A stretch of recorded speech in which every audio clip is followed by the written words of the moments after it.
भविष्य मालिका को लेकर वर्तमान के समय में बहुत सारे लोग YouTube पर अपना अपना मिथ को फैला रहे हैं। कोई बोल रहा है 800 करोड़ लोग मर जाएंगे, कोई बोल रहा है 750 करोड़ लोग मर जाएंगे, कोई बोल रहा है कि पृथ्वी का विनाश हो जाएगा। क्या वास्तव में ऐसा कुछ भविष्य मालिका में लिखा गया है? ये जो लोग सब बोल रहे हैं कि ऐसा होने वाला है, ऐसा होने वाला है, वो वास्तव में भविष्य मालिका को बिल्कुल भी नहीं जानते हैं। मैं उन लोगों के ऊपर आरोप बिल्कुल भी नहीं लगा रहा हूँ। जो भविष्य मालिका का ओरिजिनल पुस्तक है वो मेरे पास है। मैं खुद उड़ीसा का जगन्नाथ धाम पुरी से रहने वाला हूँ, जो कि भविष्य मालिका का अंदर वर्णन महापुरुष ने किए हैं। सब कुछ उड़िया भाषा में वर्णन किए हैं और इसके साथ जगन्नाथ मंदिर के साथ लिंक करके वर्णन किए हैं, और जहाँ मैं खुद भी रहता हूँ। तो मैं इसको अच्छे से समझकर आप तक पहुँचाने की कोशिश कर रहा हूँ। बहुत सारे लोग ऐसे भी हैं जो कि भविष्य मालिका का नाम पर बहुत सी डरावनी बातें सब अपने मन मुताबिक वर्णन कर रहे हैं, लेकिन जो किताब में लिखा है वो ही एकमात्र सत्य है, जिसको आप तक कोई भी पहुंचाने के लिए नहीं कोशिश करता। अगर आप मेरा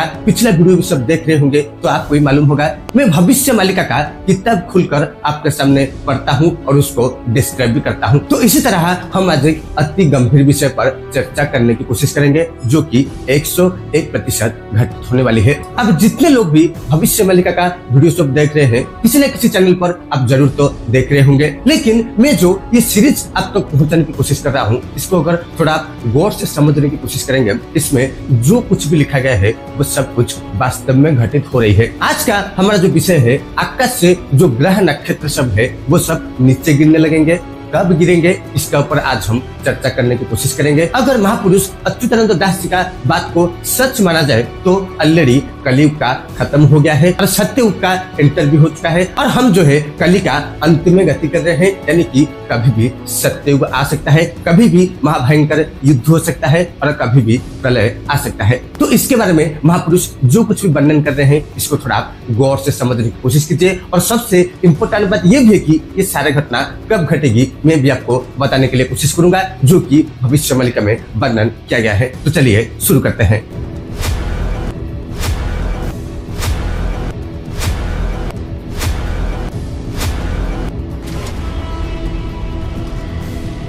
नमस्कार, जय जगन्नाथ। भविष्य मालिका का और एक नई एपिसोड लेकर मैं वीरेंद्र नायक जगन्नाथ धाम पुरी से आप लोगों तक पहुंचने की कोशिश कर रहा हूं। महापुरुष इधर वैशाख महीना में जो घटना घटेगी इसके बारे में वर्णन कर रहे हैं, और क्यों ये घटना घटेगी उसके बारे में वर्णन कर रहे हैं। जो वैशाख का माह है वो और कितना दिन है आप भी हिसाब कर सकते हैं। तो महापुरुष क्या कुछ वर्णन कर रहे हैं, थोड़ा इसको गौर से समझने की कोशिश कीजिए। एमंते केते दिन जीव बैशाखे कुहुड़ी पड़िब, स्वर्गरु ग्रह तारागण छिड़ी पड़िबे घन घन। यानी कि महापुरुष इधर वर्णन कर रहे हैं कि इस तरह कुछ दिन चला जाएगा और वैशाख महीना में भयंकर कोहरा सब छा जाएगा, यानी कि समग्र विश्व में वैशाख महीना में कोहरा छाने वाला है। और उसके साथ स्वर्ग से जो ग्रह नक्षत्र और तारा सब हम देख रहे हैं वो सब टूटकर नीचे गिरने लगेंगे। तो वो सब कब गिरेंगे ये सबसे इम्पोर्टेंट बात होने वाला है। तो इसके बारे में महापुरुष जो वर्णन करते हैं वो सबसे भयानक चीज है, क्योंकि जो संकेत महापुरुष ने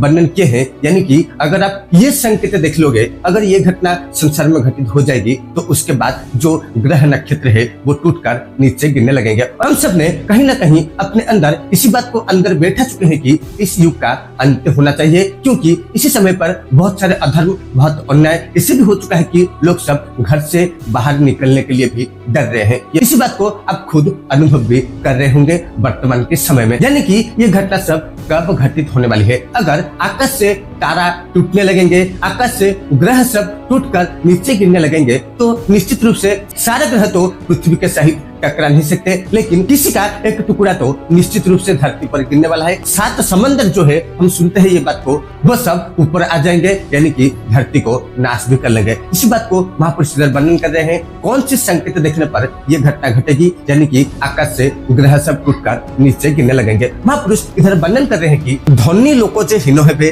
केही काहाकु न मानिबे, गंगा हरण घरे घरे समुद्र मारी आसिबो बड़े, यानी कि महापुरुष इधर वर्णन कर रहे हैं कि धनी लोगों से हीन है, यानी कि जो धनवान व्यक्ति है वर्तमान समय में जिसका पास बहुत ज्यादा पैसा है वो सब हीन हो जाएंगे, यानी कि उनका जो बुद्धि है, उनका जो चिंताधारा है वो सब छोटे चीज में ही रह जाएगा और वो सब छोटे छोटे काम करेंगे जो काम को कोई भी पसंद नहीं करेगा। अगर ये बात समाज में अभी घटित नहीं हो रही है तो निश्चित रूप से आप भी कमेंट में बता सकते हैं। जिसके पास ज्यादा पैसा है वो सब लोग वर्तमान समय में क्या कर रहे हैं, ये बात को हम सब अच्छे से भी जानते हैं। और उसके बाद महापुरुष ये भी वर्णन कर रहे हैं कि केही कहा को न मानिबे, यानी कि कोई किसी का बात नहीं सुनने वाला है। इसी बात को आप घर में देख सकते हैं, गांव में देख सकते हैं, राज्य में देख सकते हैं, देश में देख सकते हैं और समग्र विश्व में भी देख सकते हैं। यानी कि अगर घर में यह घटना घटित हो जाएगी तो आप समझ सकते हैं पूरे विश्व का अवस्था क्या होने वाला है। और जो बात को हम सब खुद ही अनुभव ऑलरेडी कर चुके हैं। गंगा हरण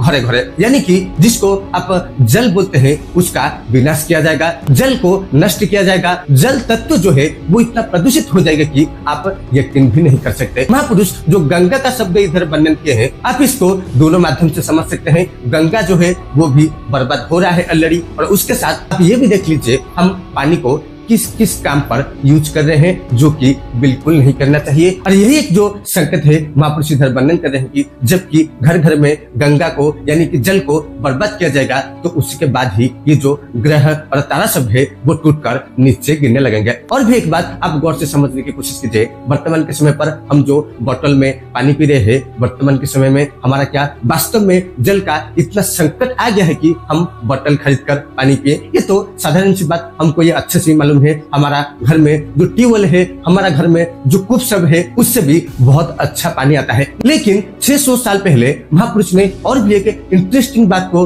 वर्णन किए है कि ऐसा समय आ जाएगा कि इंसान जल को खरीद कर भी पीने लगेंगे जो कि संपूर्ण रूप से प्रकृति विरुद्ध कार्य है। ये बात प्रकृति का विरुद्ध क्यों है इसको भी थोड़ा गौर से समझने की कोशिश कीजिए। अगर हम इसको साइंटिफिक वे में देखने की कोशिश करेंगे तो जो पानी का बोतल है पीने के बाद हम सब फेंक देते हैं, लेकिन उसको कोई भी रिसाइकल नहीं कर रहा है, यानी कि उसको कोई रिसाइकल कर भी नहीं सकता है। आप ये भी बोल सकते हैं सरकार तो इतना सारे योजना सब बना रहे हैं, इसको सब रिसाइकल किया जा रहा है। बिल्कुल नहीं। आप समंदर में चले जाइए, सब कुछ चीज आप खुद अपने आंखों से देख सकते हैं। और उसी पानी बोतल को हम फेंक दे रहे हैं, लेकिन उसके बाद उसका क्या होता है, प्रकृति में इसका क्या असर पड़ता है, इसको हम कभी भी समझने की कोशिश नहीं करते हैं। और इसी बात को भी महापुरुष ने 600 साल पहले वर्णन किए थे। जबकि ये सारे घटनाक्रम घट जाएगी तो समंदर जो है वो भी बहुत भयानक रूप लेने वाला है। वर्तमान समय में जितने भी सारे क्लाइमेट चेंज रिलेटेड चीज घटित हो रही है हमारे आंखों के सामने, हम भी समझते हैं, हम देखते हैं, लेकिन हमारे हाथ में और कुछ करने वाला ही नहीं है। ये भी आप बोल सकते हैं कि हम करने की कोशिश भी नहीं करते हैं। अगर हम कुछ भी अच्छा काम करते तो वर्तमान समय में जो हाई टेम्परेचर को हम सब सामना करने के लिए जा रहे हैं, ये तो फरवरी महीना शुरू हो गया, जो कि धूप जो होता है बहुत कड़वा धूप जो होता है वो धूप मार्च से शुरू होता है, लेकिन वर्तमान समय में फरवरी से शुरू हो चुका है। यानी कि ये भी आप अंदाजा लगा सकते हैं कि इसी साल कितना भयंकर धूप होने वाली है, जो कि 600 साल पहले महापुरुष ने वर्णन भी किए थे। तो आशा करता हूँ वीडियो को अंत तक देख रहे होंगे। निश्चित रूप से वीडियो को शेयर भी कर लीजिए, चैनल को सब्सक्राइब भी कर लीजिए।